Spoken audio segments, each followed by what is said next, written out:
pastoring a New York church for 9 years, he introduced the congregation to psalm singing. He is an apologist for the English language and for singing the psalms well. His talk is titled Detail Matters. Please welcome Donald.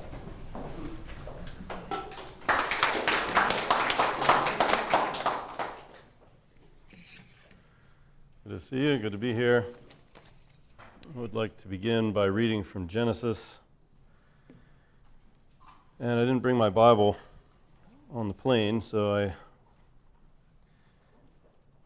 try to use this device here.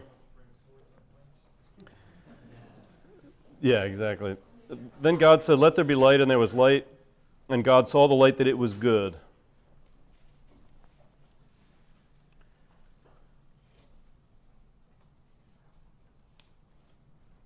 Verse 10.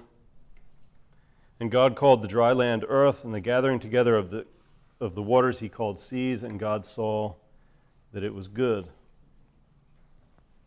Verse 12, and the earth brought forth grass, the herb that yields seed according to its kind, and the tree that yields fruit, whose seed is in itself according to its kind, and God saw that it was good. Verse 17, God set them in the firmament of the heavens to give light on the earth, and to rule over the day and over the night, and to divide the light from the darkness, and God saw that it was good. Verse 21, so God created great sea creatures and every living thing that moves, with which the waters abounded according to their kind, and every winged bird according to its kind, and God saw that it was good. Verse 25, and God made the beast of the earth according to its kind, cattle according to its kind, everything that creeps on the earth according to its kind, and God saw that it was good. And verse 31, then God saw everything that he had made, and indeed, it was very good.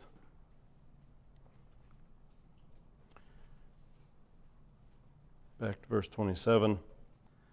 So God created man in his own image. In the image of God, he created him. Male and female, he created them. God created man in his own image. And then Jesus says in Matthew 5:48, in a different context, but setting the tone for our approach to God, therefore you shall be perfect as your Father in heaven is perfect.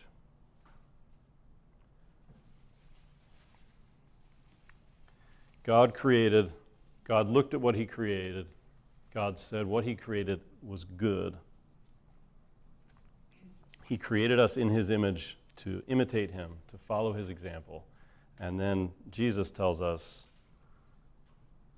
be mature as he is. Grow up to be like your Father. Thank you. No. Seriously, excellence matters. This is what we are created to do. When God said that what he had created was good, he wasn't just saying, it is good to have finished that. He wasn't just saying, I got a lot done today. He was commenting on the quality of what he had made, right? Good work. Those watching Jesus said, he does all things well. And we are to do all things well also. In fact, the longest soliloquy by Yahweh in the Bible, Job 38 through 41, is a poem. God speaking a poem about his creation and his caring for all things, demonstrating his wisdom, demonstrating his power. This is the God we are to imitate. We are to imitate this God who does all things well. So excellence matters. Doing things well matters. And excellence includes attention to detail. In that poem, God demonstrates that he is wise by showing that he is aware of and responsible for even the smallest detail of his dominion. If you're familiar with that poem. He is demonstrating who he is. He is demonstrating his superiority. He is demonstrating primarily his wisdom as opposed to our inability to attain to that wisdom by what he did, by what he does. And in fact, in that poem, he also has an example of folly, a demonstration of folly in the ostrich. And it says of the ostrich that she is foolish, that she is nonchalant about what she does, that and it's seen in her slipshod, poor quality nest, her lack of concern for her work, her lack of concern for her young. And ends by saying, her labor is in vain without concern because God deprived her of wisdom and did not endow her with understanding. So in contrast to concern for detail and taking dominion and making things what they ought to be, the ostrich is given to us to show what the opposite of that would be. And we are supposed to understand from Scripture which example is for us, right? We are called to wisdom, and we are called to imitate our Creator. In Proverbs, we see the same emphasis. Proverbs 8:22 through 31 says that wisdom is beside him as a master craftsman, creating all things, especially in his creation of man. Wisdom is beside him as his master craftsman, because master craft is wisdom.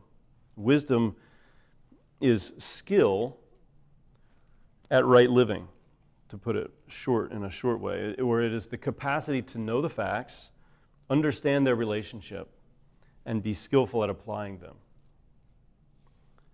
This is what it is to be a master craftsman. It is to be skilled at owning your craft, skilled at honing your craft with attention and mastery of every detail, not leaving any aspect of it to chance.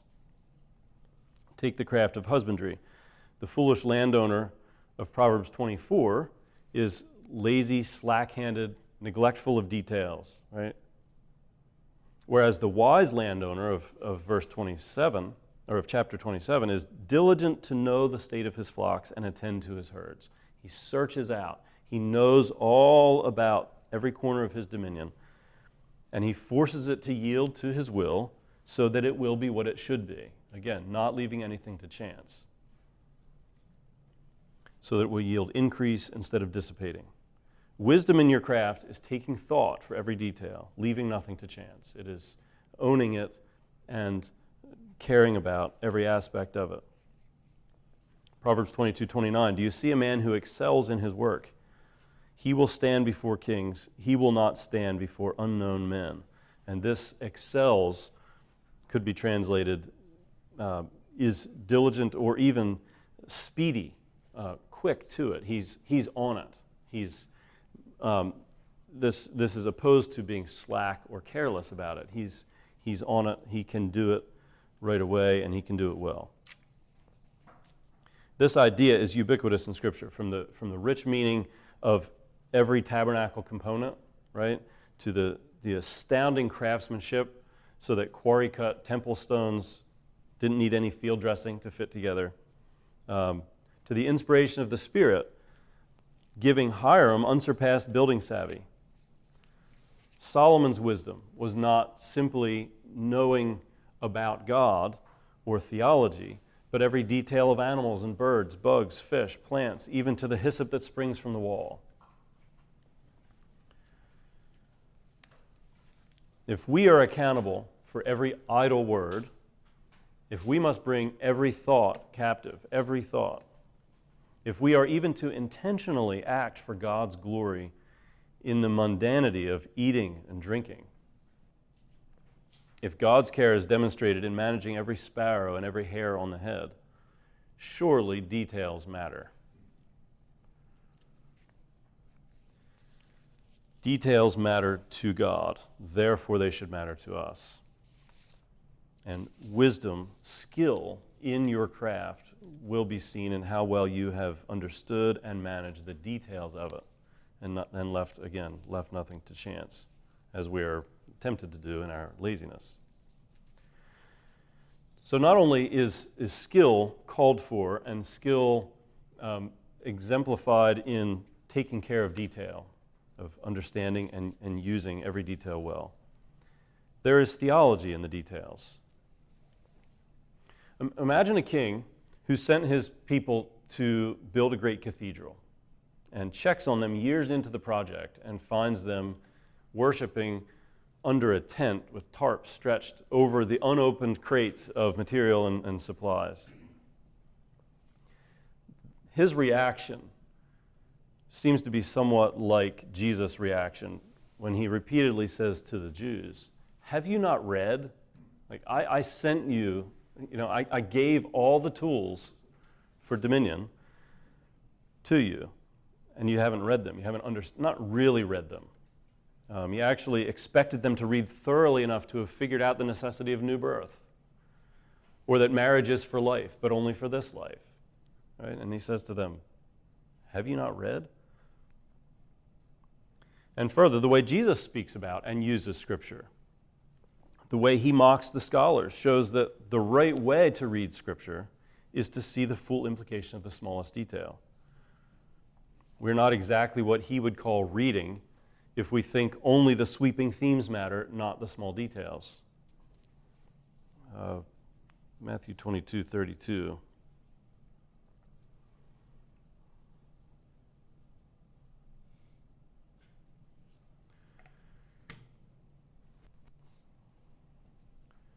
Jesus answered, verse 29, Jesus answered and said to them, you are mistaken, speaking of whose wife will she be in the resurrection. You are mistaken, not knowing the Scriptures nor the power of God. For in the resurrection they neither marry nor are given in marriage, but are like angels of God in heaven. If they had known the Scriptures, apparently they would have known that, right? If they had thought every detail of Scripture mattered and they had pored over it and unpacked it like they were supposed to. But concerning the resurrection of the dead, have you not read what was spoken to you by God, saying, I am the God of Abraham, the God of Isaac, and the God of Jacob. God is not the God of the dead, but of the living.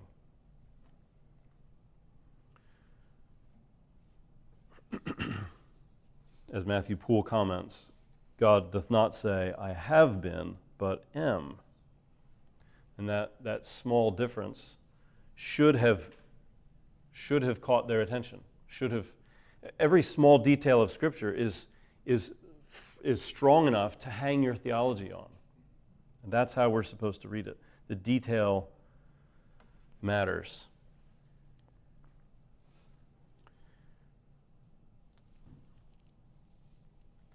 They did get hung up on some details, right? In fact, that was one of the things he mocked about them, their gnat picking, their grain picking, their mint picking.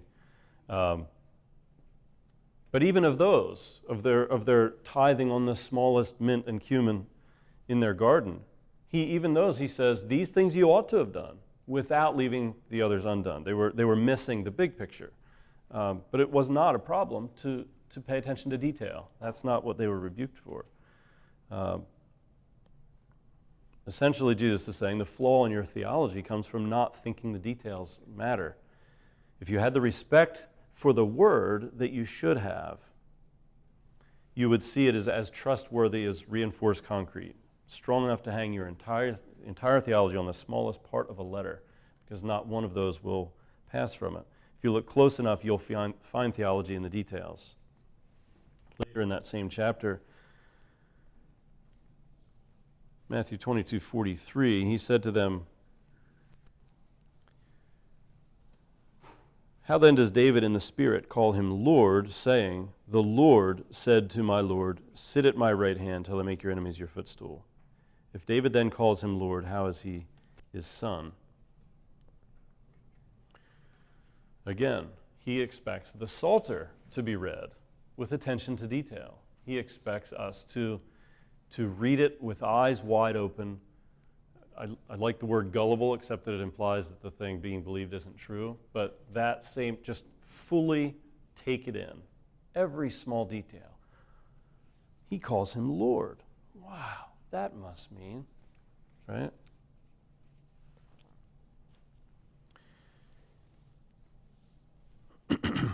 Paul argues the same way.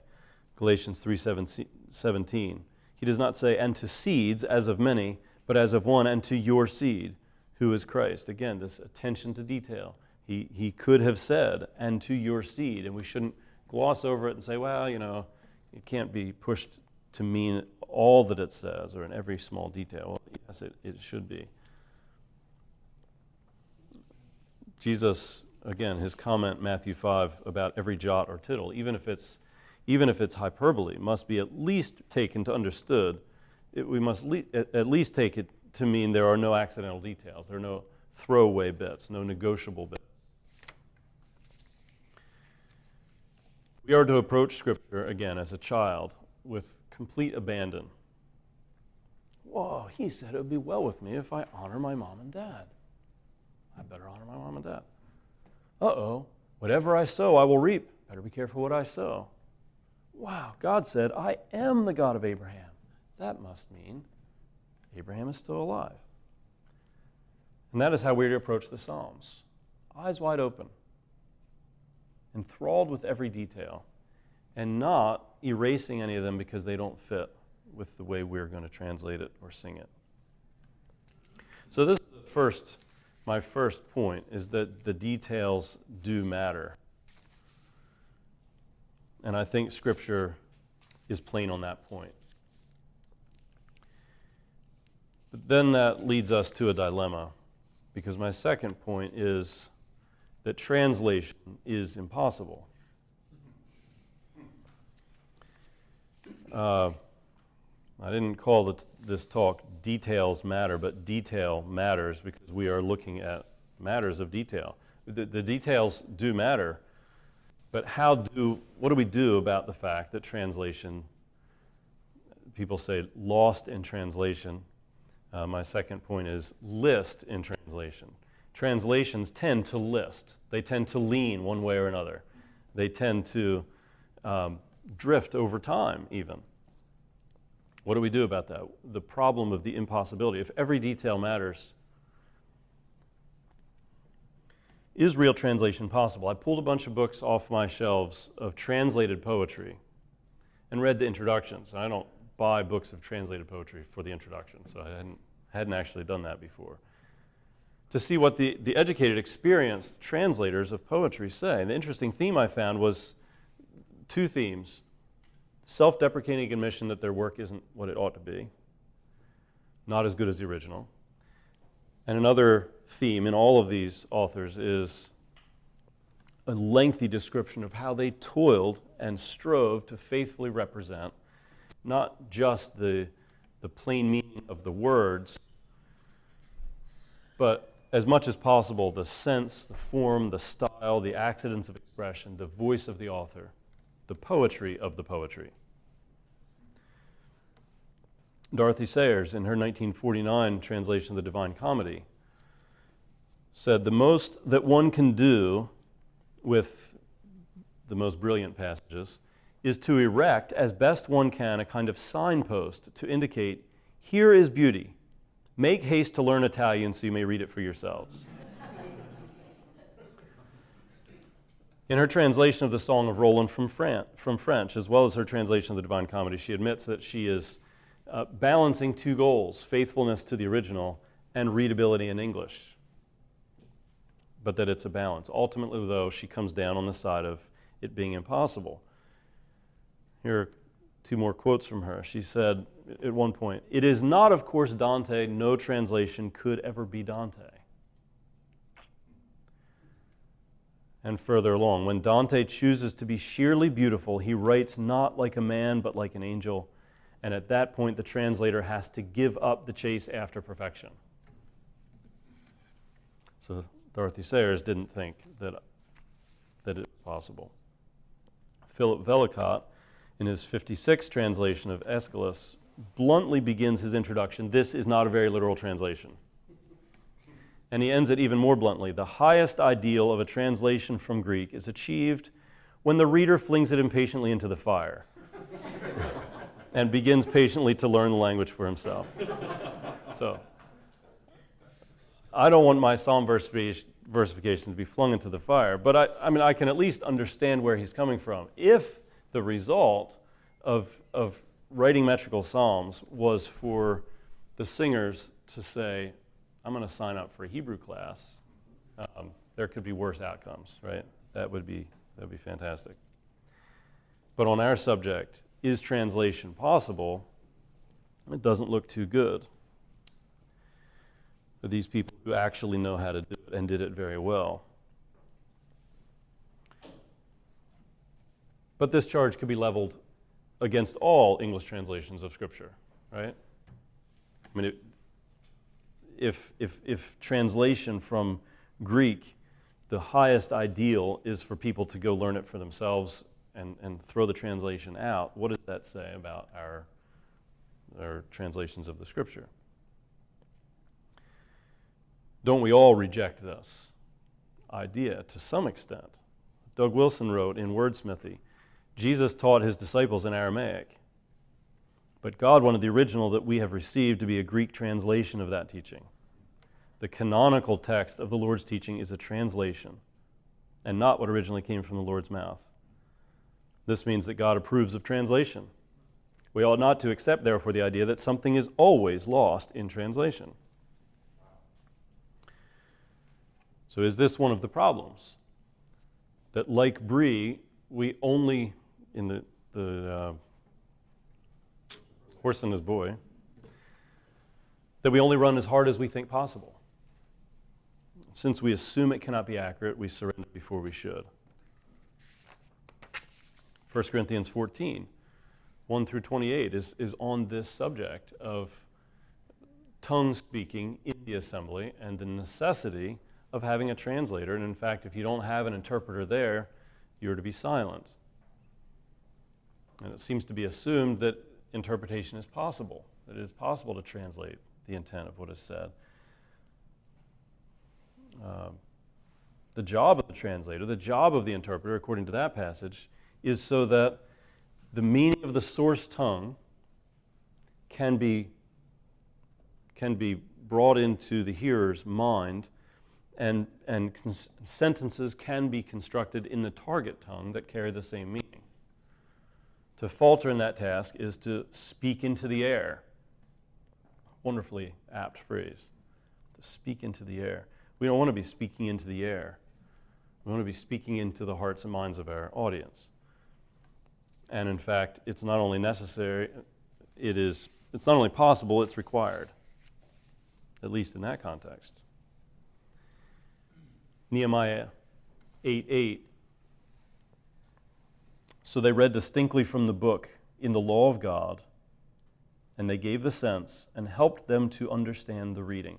A group of scholars stood before the people, and as the word in archaic Hebrew was discovered and was being read to the people in the Restoration, they were translating, interpreting this into contemporary Hebrew, because language changes over time.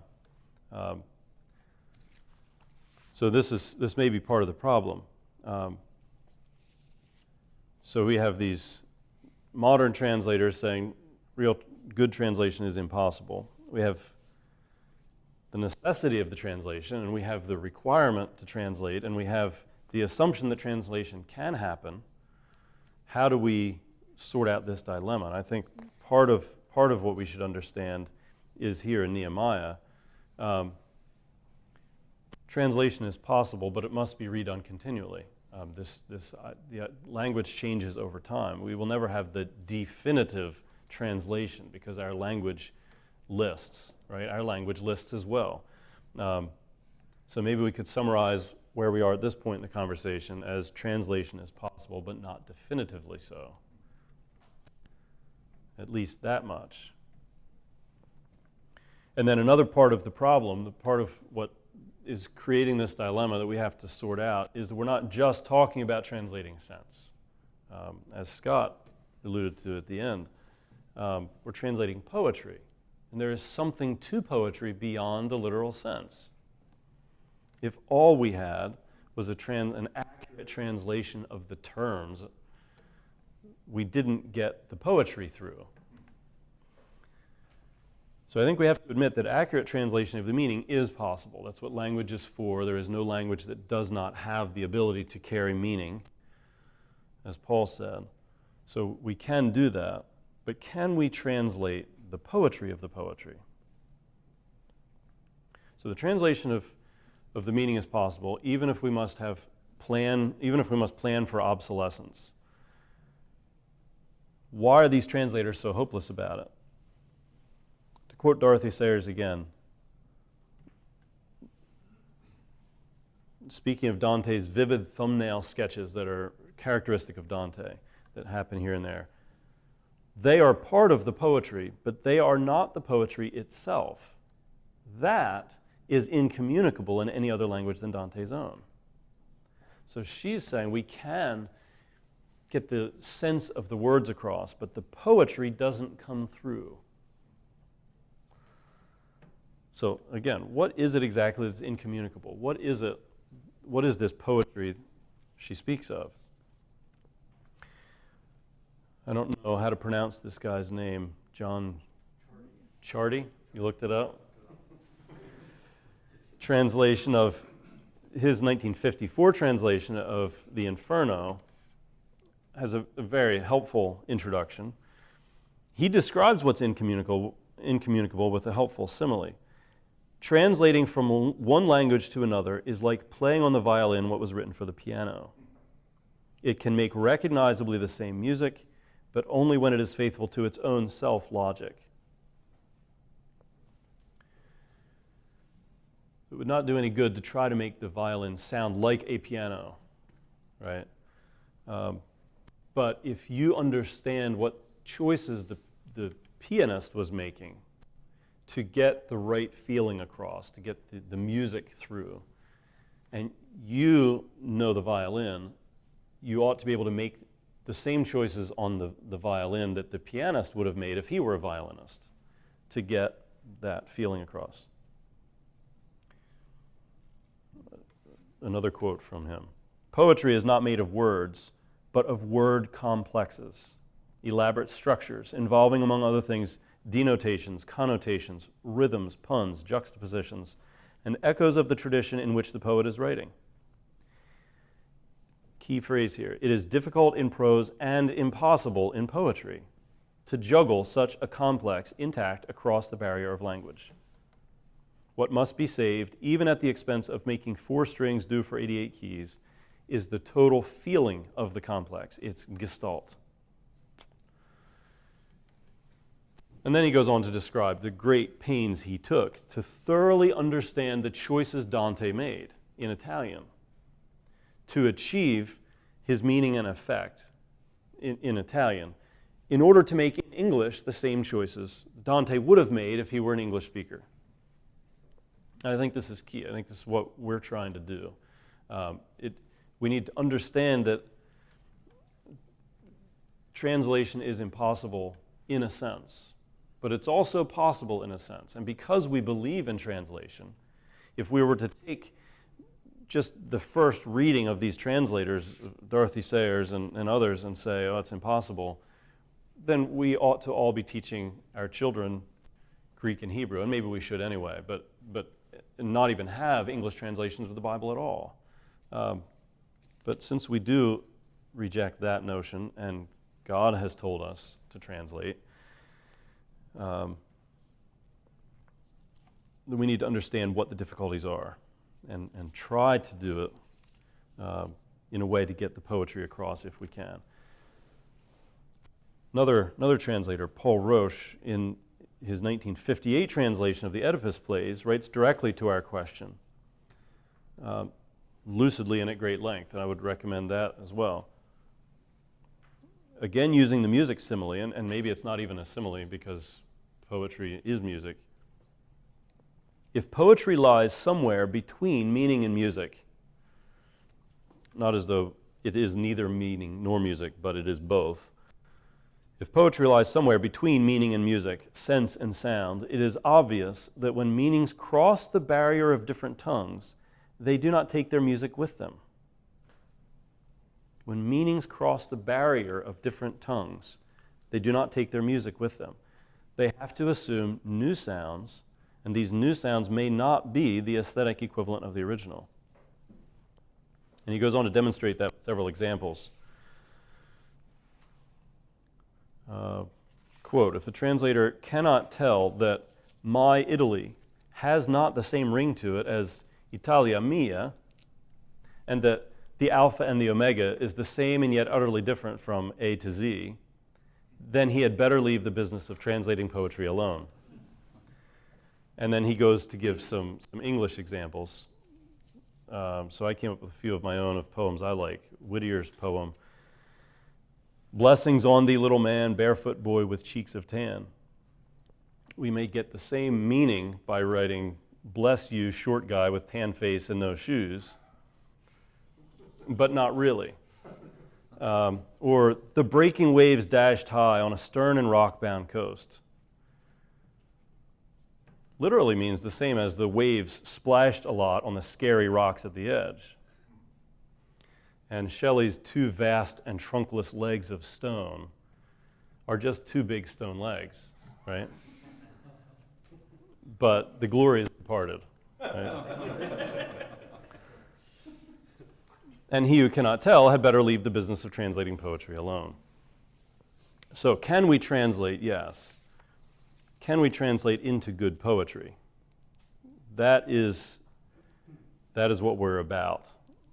And it's worth the effort. The first part of the task is getting the whole word matrix feeling gestalt of the poem out of its native form, across the language barrier, into the poet's head accurately. And the second part of the task is then putting all of that not just into prose, but back into poetry, and the poetry of the right sort. Now, I've said before in past years that poetry loves constraints, but there are limits, and there are qualifications to be made for everything. I'm not saying that no matter what constraints I impose on the language, it is possible to translate the Psalms into that. Could we translate accurately Psalm 119 into haiku? No. Or Psalm 109 into limerick? There's some good restraints for you, but no, it's the wrong type. That's not what we want.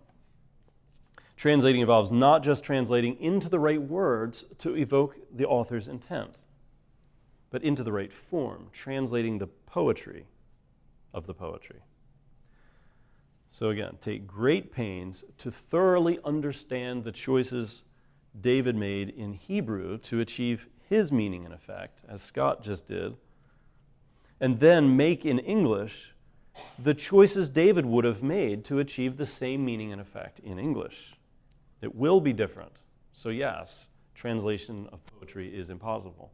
But we can imitate it better than we often have. So no, it's not as impossible as you think. It includes choosing the type of poetry David would have chosen and understanding his choices and making similar ones in English.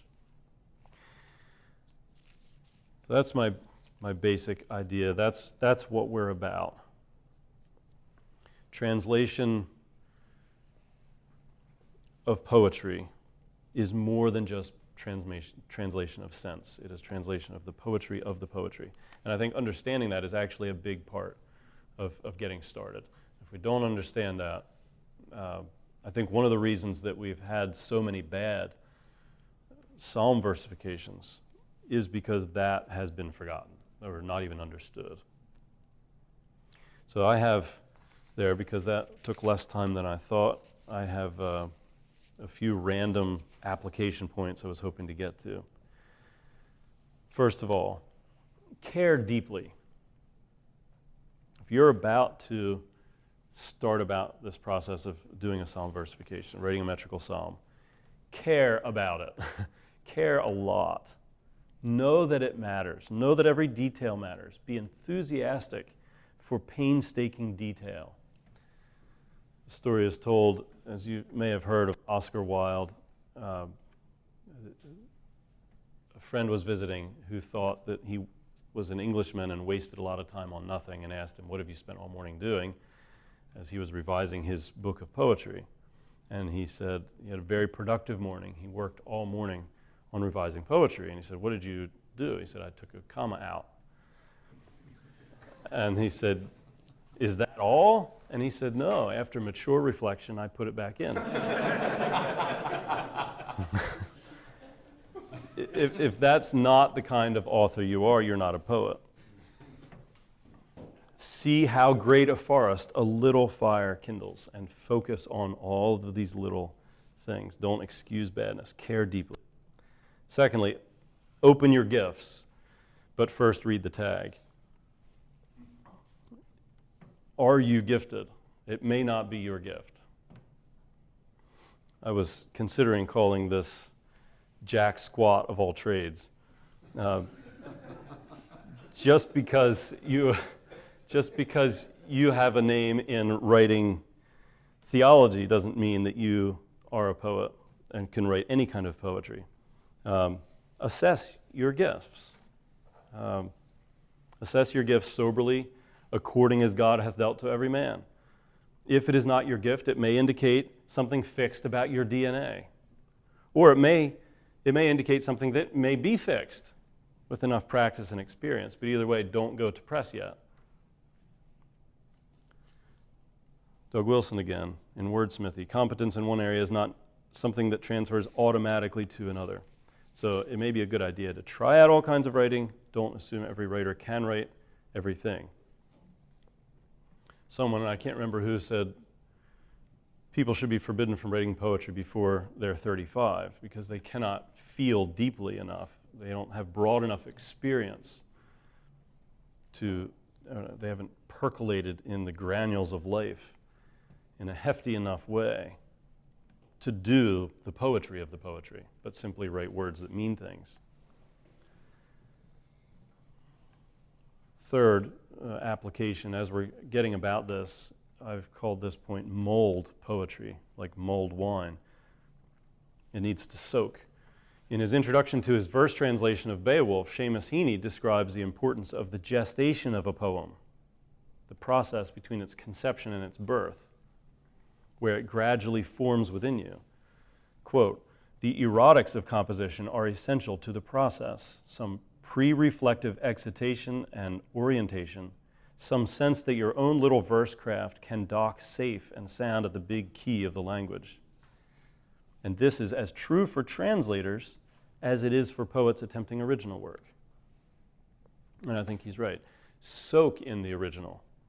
Reread it. As close as you can get to the original.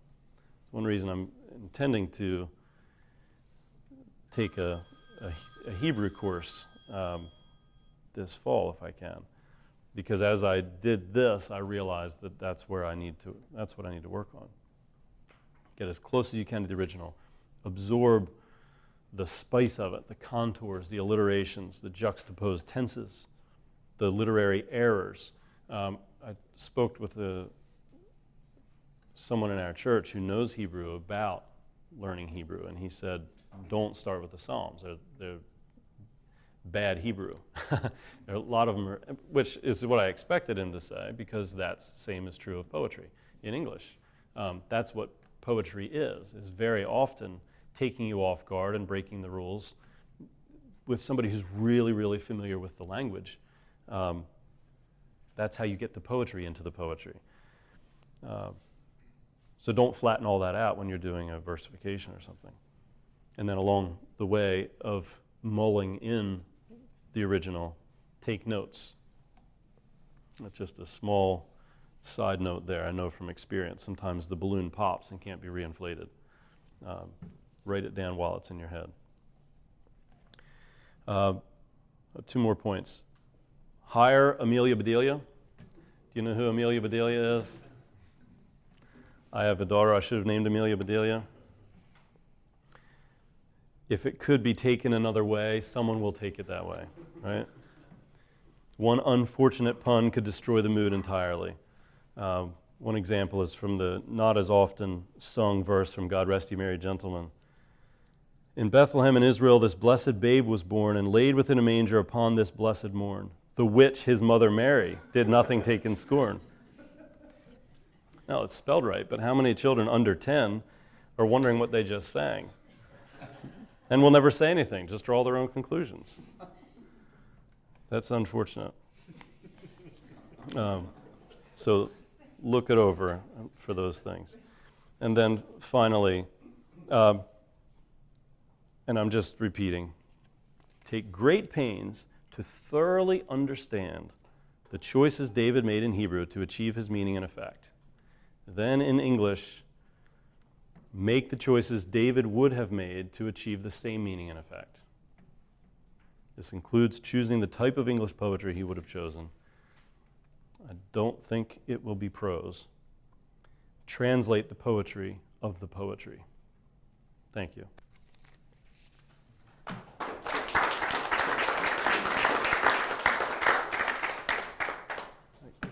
Let's go questions for 5 minutes. I think Michael has another rousing song for us to sing. Or two. And then we'll break for lunch and we'll reconvene at 1. But let's just go for 5 minutes and maybe we can pepper him again tomorrow. Yes. Question. So in relation to what Scott was talking about earlier, where he was talking with the psalm, he was going through and showing us some of those structures, those threes and things like that. And then you're dealing with the poetry side. In fact, the poetry is harder to bring over from another language. I can't help wondering is it possible that maybe that's the type of thing that cries out for maybe different approaches to the same song? Like one approach to the song which would bring out those structures of threes, and may not get all of the other things that you're talking about, but then another translation, another musical setting that might actually hope to emphasize some of that, and maybe there's some beauty in both of those ways of approaching it. Yes. I'm not saying they're in contrast, I'm just saying it seems like maybe there's some things you can't accomplish one way that will affect how well you are accomplishing the other. Yeah, that's exactly what I'm saying. You have understood.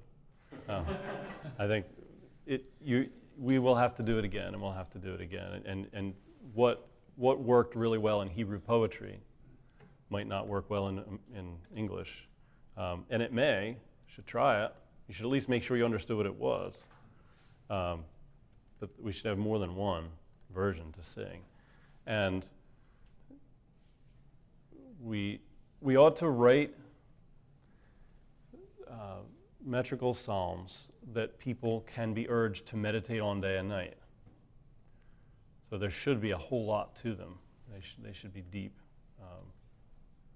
But you may use a different poetic effect than David did, but you should use something. And if you can, you should. And I sometimes like a psalm like that, where there are these obvious triplets, then I wouldn't change it to fours or something. I would still, still do that. But something's a little harder to see than that, and you do have to do something other than that. At least I do. In translating the metrical from the Psalter, are you? It sounds like, forgive my ignorance, I know nothing. I've read some poems.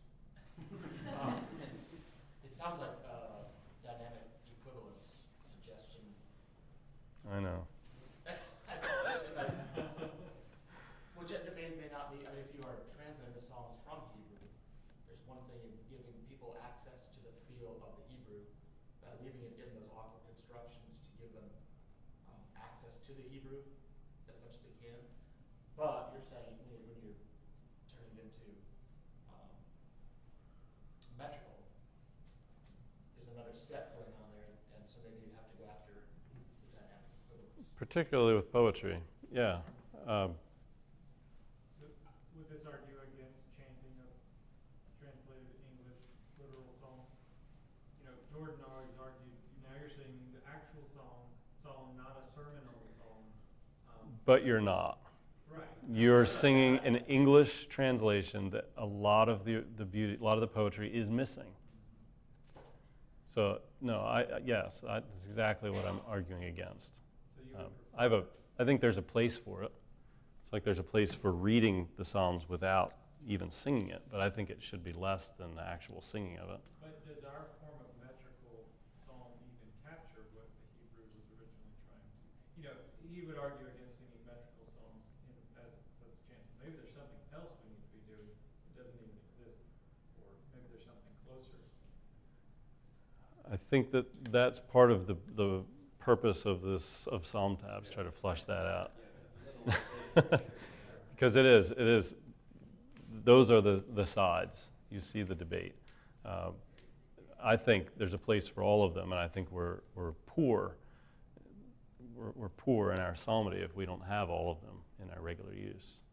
It did seem like with Scott's talk,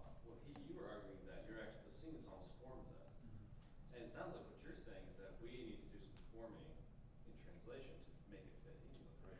Yeah, like I said another year, we're, as Scott demonstrated, they are masterful poems. And so in English, they should be masterful poetry. They shouldn't be poor poetry, poor English poetry. They should be high quality English poetry, so that those who are singing them are experiencing what the Hebrews would have been experiencing. Well, I think what you articulated is exactly right. I think Ken Myers said, we form culture and then culture forms us. It's the same sort of thing. We have to form the translation. Where I've recently been thinking, really, what we're after is transposition. We're not really after translation, we're after transposition. That might be a better word. Yeah, Right? because there's music there. Right. Mhm. So we form that, and then that forms us, which is why we want to make sure that what we form corresponds to what Scripture wants. Yeah, not just our own creative music.